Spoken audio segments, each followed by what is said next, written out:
water sign, Cancer, Scorpio, and Pisces. Hello my dear. Welcome back sa ating YouTube channel. My name is RJ, your tarot card reader. At ang gagawin natin ngayon is yung ating daily reading para po ito sa araw ng May 24, 2026. Titingnan natin kung ano mga eksena, kaganapan at kung ano-ano pa na maaari mong makasalubong sa araw na ito. Pero bago tayo my dear mag-proceed sa ating reading, kukunin ko muna itong pagkakataon na ito na magpasalamat. Maraming salamat po sa ating mga abangers, sa mga walang sawang naghihintay at nag-aabang ng kanilang mga readings. Thank you so much po. Gusto ko rin pong pasalamatan yung mga napadaan at napasilip lang po sa ating channel. Maraming salamat po. And thank you po sa ating mga bagong subscribers. Ayan, hello po. Welcome po sa ating channel at sana po ay mahanap ninyo dito kung ano man yung hinahanap ninyo. Kagaya po ng lagi kong sinasabi, ang tanging hiling at dasal ko po sa ating buong may kapal na ang mga readings na ginagawa ko ay nakakatulong po sa ating lahat. Okay, water sign, Cancer, Scorpio, and Pisces. Tingnan natin kung anong meron sa araw na ito. Diamond spread tayo. Tingnan natin kung anong meron sa araw na ito.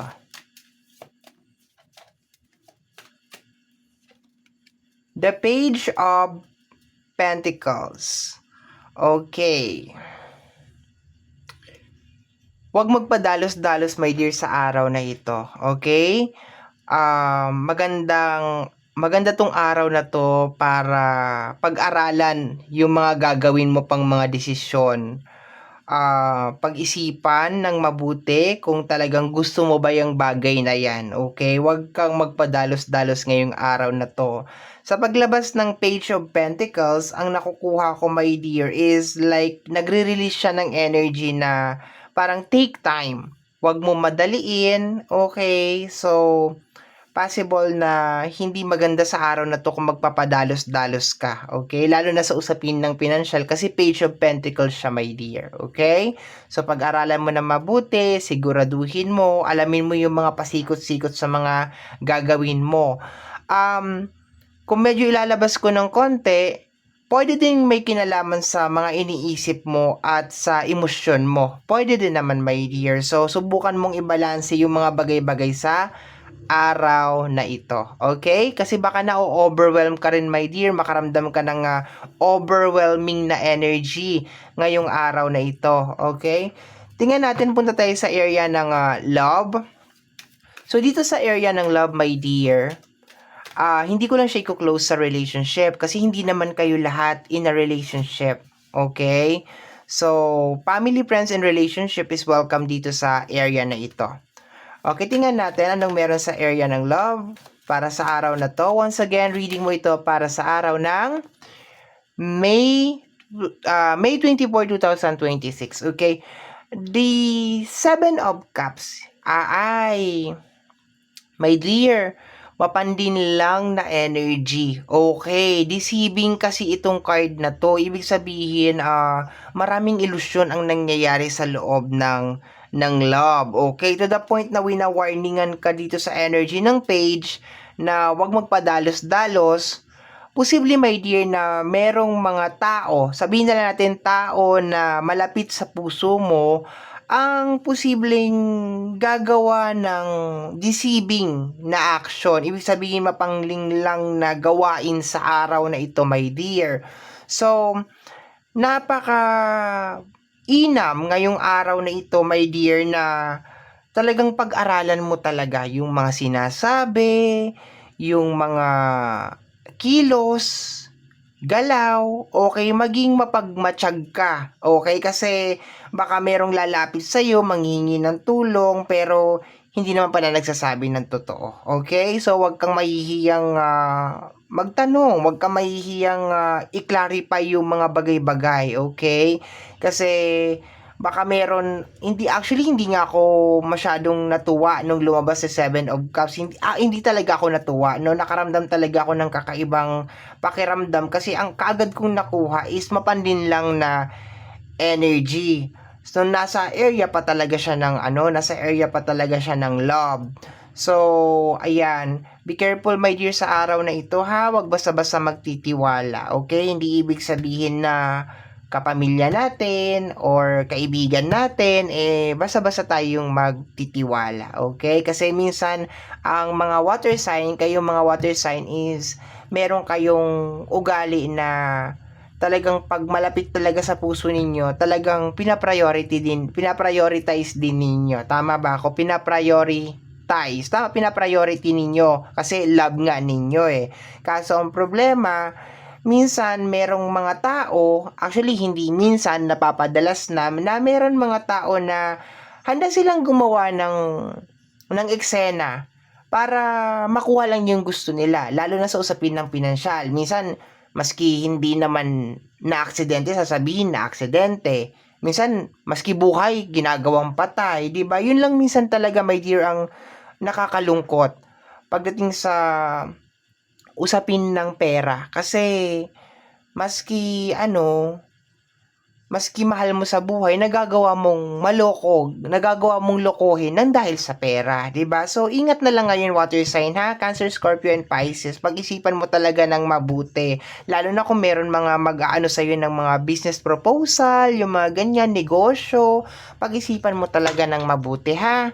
Okay, make sure na alam mo yung papasukin mo, 'di ba? Hindi yung maganda lang siya sa pandinig, pero hindi mo naman pala alam kung ano yung papasukin mo. Okay, so let's go tayo my dear sa area ng money and career. Posible din my dear sa area ng love, may nagsisinungaling. Nabanggit ko na ba kanina? Kung nabanggit ko, ulitin ko lang po ha. May nagsisinungaling, hindi nagsasabi ng totoo. Okay, let me see my dear sa area ng money and career. Let me see water sign, Cancer, Scorpio and Pisces para sa araw ng May 24, 2026. Tingnan natin.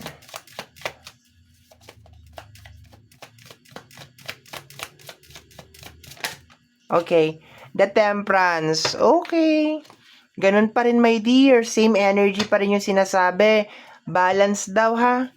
Balance. Ibig sabihin wag ka magmadali ngayong araw na ito ha.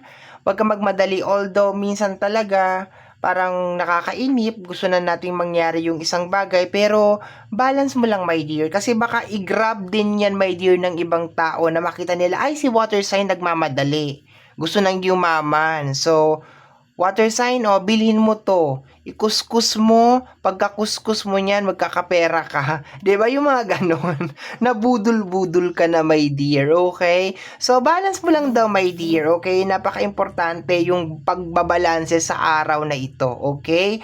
Yung pagkakaroon mo ng open mind, okay? Open mind ka dapat ngayong araw na to, my dear. Maging aware ka sa paligid mo, sa mga ginagawa ng mga tao sa paligid mo. And kung meron ka mga bagay na gusto mo talagang mangyari, take time. Okay? Actually, itong araw na to, hindi maganda na mag-start ka ng something. Okay? Lalo na kung hindi ka talaga sigurado, wala kang masyadong background, sinabi lang sa'yo ng kamag-anak, or inintroduce lang sa'yo ng kaibigan, pero hindi mo naman talaga alam kung ano man yung bagay na yan. Okay? So, maging mapangilatis my dear ha, maging mapangilatis sa araw na ito. Okay, so let's go tayo water sign sa spirit guide message, okay, or spirit guide message, spirit guide, yeah. Yun na yun.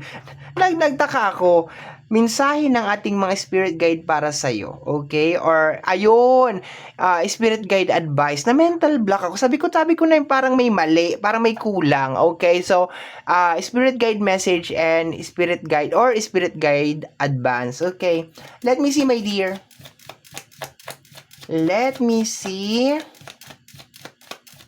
Anong gustong sabihin sa'yo ng ating mga spirit guide, water sign? We have here the Three of Swords. Okay. Parang may mga ano talaga ngayong araw na to, my dear, no? Winawarningan ka, ha? Winawarningan ka, my dear, ngayong araw na ito kasi baka yung action, kung meron kayo narinig na ingay sa background, please ano daw, kung meron kayo narinig na ingay in the background, please kindly ignore it. Kasi dumaan yung motor talaga na posporo na lang ang kulang. Okay. So, Three of Swords, my dear, ha? So, dito, my dear, wina-warningan ka ng ating mga spirit guide na baka meron kang magawang desisyon sa araw na ito na mag-cause ng Three of Swords. 'Di ba kanina pa tayo dyan talaga nakatambay, talagang paulit-ulit, okay? So, be careful, my dear, sa araw na ito, ha? Kasi Three of Swords to. Possible na ang maging ending nitong action mo na to pag hindi mo talaga pinag-aralan, hindi mo talaga pinag-isipan, talaga nagpadalos-dalos ka talaga, nagpadala ka sa excitement, bugso ng damdamin, baka at the end of the day, or baka kung hindi man to kaagad-agad, Three of Swords ang mangyari. Sad to say, baka meron pang magkasiraan, magkaaway, nang dahil nga, syempre, lolokohin kayo, magpapaloko ka naman, okay? So, sabi pa nga nila, wala namang magpapaloko, walang maluloko kung wala naman magpapaloko, no? So, yun naman pinaka-purpose ko, my dear, kung bakit ako nandito, for guidance purposes, di ba? So, bago pa siya mangyari, maagapan na natin. Okay? So, my dear water sign, Cancer, Scorpio, and Pisces, ito ang nasagap natin na message, energy para sa araw na ito, May 24, 2026. Kagaya po ng sinabi ko dun sa bandang unahan ng ating video, ang tanging hiling at dasal ko po sa ating buong may kapal na ang mga readings na ginagawa ko ay nakakatulong po sa ating lahat. Maraming salamat po. Thank you, my dear.